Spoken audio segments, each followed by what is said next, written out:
Ganito siya gamitin, sis. Diba, ito yung home project. Templates. Ito, pili ka ng templates. May na yung... Yan, pipili ka dyan. Pero, kung ayaw mo naman, pwede ka pumunta dito sa... Wait lang. Ito, may ginawa na kasi ako dito. Ito. Yan na ginawa ko. Pag meron ka na, i-edit mo na lang siya. Yan. Mari ito. Itong picture, itap mo lang to tapos magagalaw mo na siya. Tap mo lang. Kung saan ko kinuha tong picture dito kasi may na-save na ako. Ito.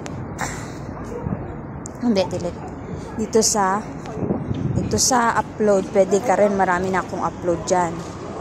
Galing yan sa gallery mo, ipindot mo tong upload files, tapos punta ka sa device, click yung device. Papunta ng device, lalabas na dyan yung mga na-save mo sa phone. Yan, sa phone, sa gallery mo. Kung gusto mo yung, kasi minsan di siya nag-upload, recent dito, yung line na to, yung 3 line, yan.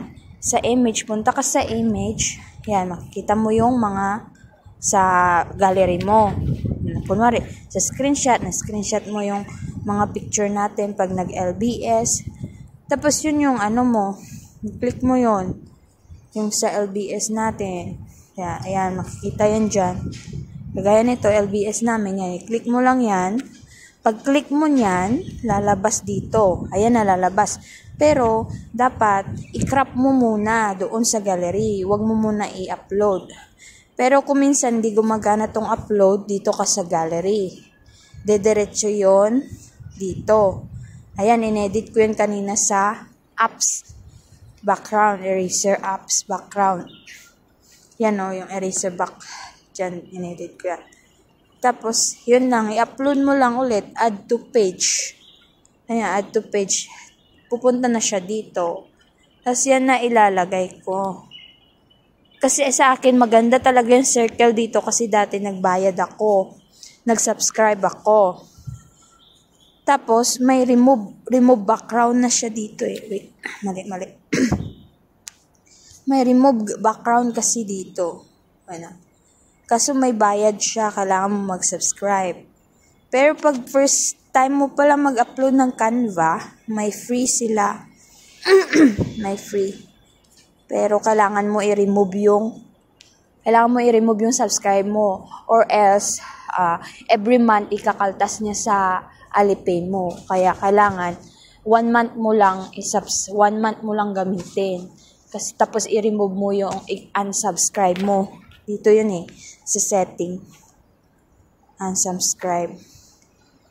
Sinabi eh. Boom. Sinabi.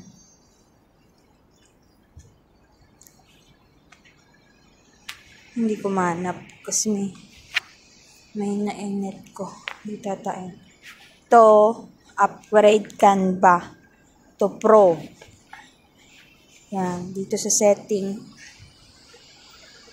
Kung gusto mo magbayad, ito subscription. Pero hindi nakasubscribe yun sa akin kasi ayoko magbayad kasi automatic niya every month kinakaltas sa aking Alipay. Kaya nababawasan, nagugulat ako, may bawas na naman ng 100. Kasi nga, nakasubscribe ako, kaya dapat i-unsubscribe mo kung ayaw mo na siya gamitin, kung gusto mo gumamit nito na may bayad para magagamit mo yung mga magaganda dito na na may bayad. Pero kung hindi, pwede din hindi kasi marami naman silang choices. Kaya ito, try natin ulit. Yun kanina, 'di ba, nagalaw mo to. Nagalaw mo to, 'di ba?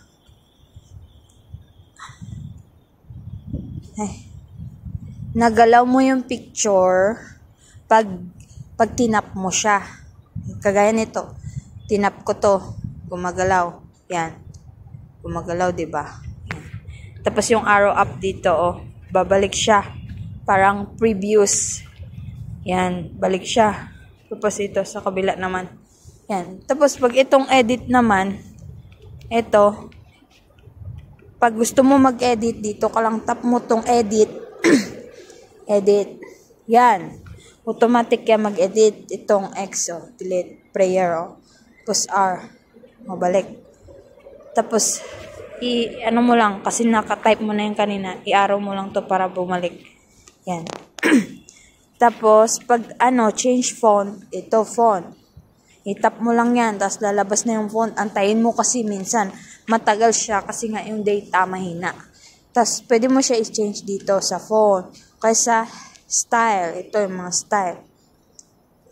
Tapos, font size, tapos font color. Pag tinap mo tong mga letters na to, automatic siya lalabas dito. Pag hindi mo tinap, wala yan.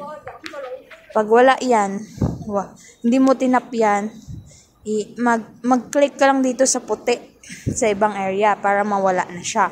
Yung focus niya doon. Gaya nito, itap mo lang to, hanap ka ng space sa gilid na hindi mo matatap yung mga words. Kailangan ito yung mga nakafocus ka sa picture. Kasi pag dito sa iba-ibang part na nakatouch siya dito sa kunwari sa ito. Pag gusto mo liitin ng size, ito din may size din dito. Ayan. Yan siya, palitin mo, palakihin, ganyan.